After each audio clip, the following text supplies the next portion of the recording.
I want to talk about number 6 of my favorite John Cena matches. And so it happens to involve CM Punk. Kind of ironic. I say good timing. With Punk, the day Punk returns, I have a match that involves CM Punk. It's John Cena versus CM Punk. Number 1 contenders match. It was on the episode of Raw, February 25th, 2013.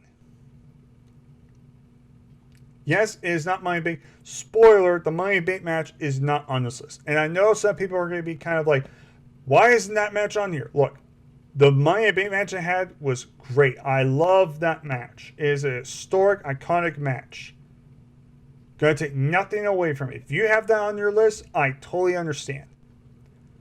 But for me personally, I love this match more. I think the Punk Cena match from Raw, in my opinion, was their best match, or at least my personal favorite. It's the match I enjoy watching more. I remember when I watched this on Raw the first time, I was blown away. I was like, holy shit. This is like a WrestleMania match. And I watched it again recently, a few weeks ago, and it still is great, as I remember it being. So kind of move back. We're not going to go through the entire timeline because Punk and Cena have been rivals for years.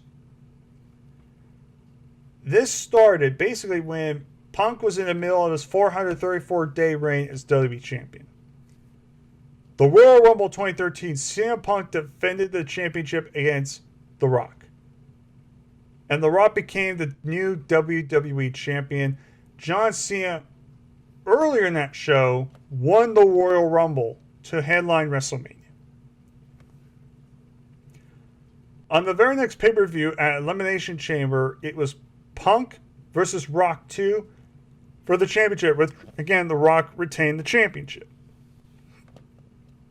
Meanwhile, Cena lost in a 6-man tag team match against The Shield. It was Cena, Sheamus, and Ryback, which The Shield won. So I believe this was the night after Elimination Chamber. This was the night where The Rock came out. He introduced the new WWE title. He got rid of the spinner belt, and he brought in the WWE Championship, which is basically the WWE title now, except it was not nearly as colorful. It had the old WWE logo on it. But he brought in the new WWE title design. John Cena walked down the ramp and he stared at The Rock saying, I want that title. I'm coming after it. And that's when CM Punk clobbered Cena. Punk clobbered Cena and he looked at The Rock. He said, I want that WWE title. He wanted another shot. So what they did was on Raw on the 25th of February. They announced that it was going to be John Cena versus CM Punk. And John Cena was putting his number 1 contenders match on the line to fight The Rock. So basically, the winner of this match was going to fight Rock. Now, I wanted Punk to win, even though this would have been their third match. At least it wasn't Cena versus Rock, because I did not care about Cena Rock 2. I never cared. At least I could get behind CM Punk. Now, in real life, what they should have done, they should have just done CM Punk versus John Cena. This match should have been the WrestleMania main event, WrestleMania 29. But if they wanted to put the belt on The Rock, then it should have been Rock, Cena, and Punk in a triple threat at WrestleMania 29. It should have been a 3-way. Because it makes sense. All 3 men had issues with each other. So it makes sense. It's a big-time match. You still have Rock and Cena in there, but you also have Punk, which the fans can actually get behind. And it's a fresh match. We've never seen these 3 guys in the arena at the same time. And plus, it gives Punk his WrestleMania main event. I don't see what the problem is. And Punk could have lost. And Cena could have still walked away the WWE Champion. I don't understand what the problem was. But anyways, Punk and Cena had a match that, like I said, it was pay-per-view caliber. It was basically what their WrestleMania match should have been if they had a WrestleMania match. They just had the crowd on the edge of their seat, the near falls, the countering. These 2 knew each other for a very long time. Like they've been wrestling for years. So they're out wrestling each other, they're trying to outsmart each other. And the most notorious thing about this match was Punk pulling off a sit-down pile driver. Now, the sit-down pile driver is a banned move. The only people that can do the any version of a pile driver are Kane and The Undertaker. They do the tombstone pile driver. They're the only ones that can do the pile driver. Any other pile driver you cannot do. You can't do a sit-out tombstone pile driver. You can't do a spike pile driver. You can't do any type of pile driver. So when Punk had a pile driver on Cena, rumors were that Vince was pissed off. He was not happy.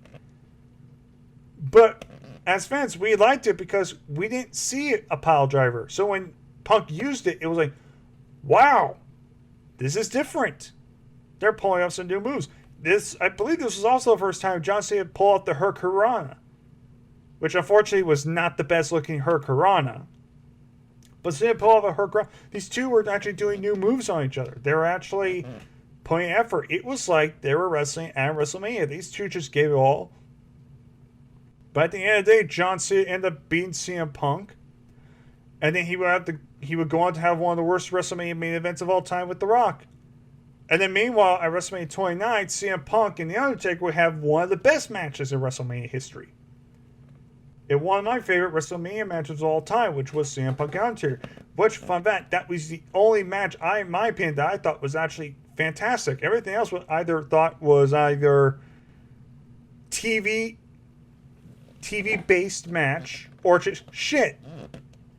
I still call WrestleMania 29, in my opinion, that I've seen the worst WrestleMania I've ever seen. And 2013 as a whole was a very intriguing year. It was different.